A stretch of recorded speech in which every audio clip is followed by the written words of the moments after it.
ജർച്ച എവിടെ പോവാ? Okay, hello, welcome to my YouTube channel. എന്താ പേടിക്കുന്നേ? ഞാൻ ഒരു ഇൻട്രോ പറയട്ടെ. Hello, welcome to my YouTube channel. അപ്പം എൻ്റെ ഒരു സാറ്റർഡേ നൈറ്റ് ഔട്ടിലെ വ്ളോഗിലേക്ക് എല്ലാവർക്കും സ്വാഗതം. ഇപ്പൊ സമയം എത്രയായി? 6 തൊട്ട് നൈറ്റാ. ഇനി കുറച്ച് കഴിയുമ്പോൾ നൈറ്റ് ആവൂലോ. ഓക്കെ, എൻ്റെ മുഖം ചക്ക പോലെ ഉണ്ടാ. ശരി, കട്ട് കട്ട് കട്ട്. ഇന്ന് നമ്മൾ ഫോറം മോളിലേക്കാണ് വന്നേക്കുന്നത്. നമ്മൾ കൊച്ചി വന്നിട്ട് ഫോറം മോളിൽ വന്നിട്ടില്ലായിരുന്നു. അപ്പം ഫോറം മോൾ ഒന്ന് എക്സ്പ്ലോർ ചെയ്യാമെന്ന് വിചാരിച്ചു. നമ്മൾ വന്നപ്പോൾ തന്നെ താഴെ എന്തൊക്കെയോ പരിപാടി ഉണ്ടായിരുന്നു. വേടൻ്റെ പാട്ടൊക്കെ കേട്ടോണ്ടാട്ടോ താഴേക്ക് ചെന്നേ. വേടനാണെന്നുള്ള എക്സൈറ്റ്മെൻറ്റിലാണ് പോയത്. പക്ഷേ ബേബി ജീൻ്റെ മ്യൂസിക്കൽ പ്രോഗ്രാം ആയിരുന്നു. മാക്സ് സ്പോൺസർ ചെയ്താന്ന് തോന്നുന്നു. പക്ഷെ നല്ലതായിരുന്നു കേട്ടോ, അടിപൊളിയായിരുന്നു. കുറേ പേര് ഡാൻസ് കളിക്കുന്നൊക്കെ ഉണ്ടായിരുന്നു. മൊത്തത്തിൽ റോളൊക്കെ ഉണ്ടായിരുന്നു പരിപാടി.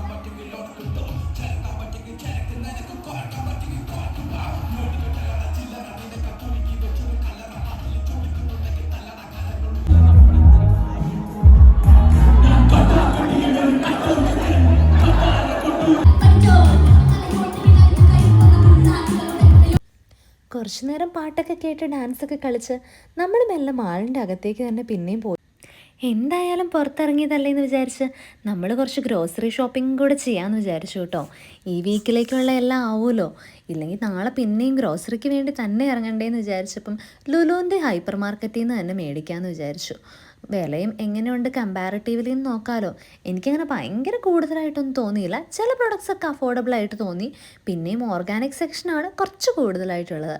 അപ്പോൾ അവിടെ ഒരു മിറർ കണ്ടപ്പോൾ ഞാൻ ചുമ്മാ അതിലൊന്ന് വീഡിയോ എടുത്ത് രസമുണ്ടോ അങ്ങനെയൊന്ന് ചുമ്മാ നോക്കിയതാണേ. ഓണം ആയതുകൊണ്ടാന്ന് തോന്നുന്നു മൊത്തത്തിലൊന്ന് ഹൈപ്പർ കളറായിട്ടുണ്ട്. കുറേ പൂക്കളും ഇതേ ഒരു തോണിയും അപ്പുറത്ത് സൈഡിലായിട്ടൊരു മാവേലിയൊക്കെ. കുറേ പായസങ്ങളുടെയും ശർക്കര വരട്ടിയും ഒക്കെ കളക്ഷൻ ഉണ്ടായിരുന്നു. ഞാൻ അത്യാവശ്യ സാധനങ്ങളൊക്കെ എടുത്ത് വേവ് ചെയ്യാൻ വേണ്ടി ക്യൂ നിൽക്കുവാണേ. വേവ് ചെയ്യാൻ കുറച്ച് നേരം നിൽക്കേണ്ടി വന്നു. എന്നാലും കുഴപ്പമില്ല, ഒരു 10 മിനിറ്റൊക്കെ നിന്നുള്ളൂ. പയ്യെ പയ്യെ വേവ് ചെയ്ത് സാധനങ്ങളൊക്കെ എടുത്തിട്ട് വേഗം തന്നെ വലിയ ക്യൂവിൽ ബില്ലിങ്ങിലേക്കുള്ള ഓട്ടത്തിലായിരുന്നു ഞാൻ. അപ്പോഴാട്ടോ ഞാൻ ഈ ചായക്കട കണ്ടത്. ഇതിൻ്റെ അകത്ത് ചായക്കടയുണ്ടെന്ന് എനിക്കറിയില്ലായിരുന്നു കേട്ടോ. ഞങ്ങളിവിടുന്ന് ചായയും പരിപ്പ് വടയും ബജ്ജിയായിരുന്നു കഴിച്ചത്. എനിക്ക് നല്ല അഫോർഡബിളായിട്ട് തന്നെയാണ് കേട്ടോ തോന്നിയത്. എല്ലാം തന്നെ നോർമൽ പ്രൈസിങ് ആയിരുന്നു. അങ്ങനെ ഭയങ്കര കൂടുതലൊന്നും പറയാനൊന്നുമില്ലായിരുന്നു. ഫൈനലി കുറച്ച് സാലഡും കൂടി എടുത്തിട്ട് ബില്ല് ചെയ്യാമെന്ന് ഞാൻ വിചാരിച്ചു. എന്തായാലും ഇവിടെ വരെ വന്നതല്ലേ, അപ്പോൾ കുറച്ച് സാലഡ് എടുത്ത് മിക്സ് ചെയ്യാമെന്ന് വിചാരിച്ചു. അങ്ങനെ നമ്മുടെ ബില്ലിനുള്ള ലോങ് ക്യൂവിലേക്ക് നിന്നു. ഇനി എവിടെയെങ്കിലും പോകണമെന്ന് ചോദിച്ചാൽ വേണ്ട, ഞാൻ മടുത്തു എന്ന് പറയുന്നതാണേ. അത് കഴിഞ്ഞ് ഞങ്ങൾ പിന്നെയും കുറച്ച് കൊച്ചു വർത്താനമൊക്കെ പറഞ്ഞ് നേരെ വീട്ടിലേക്ക് പോവാം. ഇനി ഇന്നത്തെ ഷോപ്പിംഗ് ഒക്കെ ഓൾമോസ്റ്റ് തീർന്നു. ഇനി നമ്മുടെ പാർക്കിങ്ങിൽ പോയി എല്ലാം ഒന്ന് എടുത്തു വെക്കണം.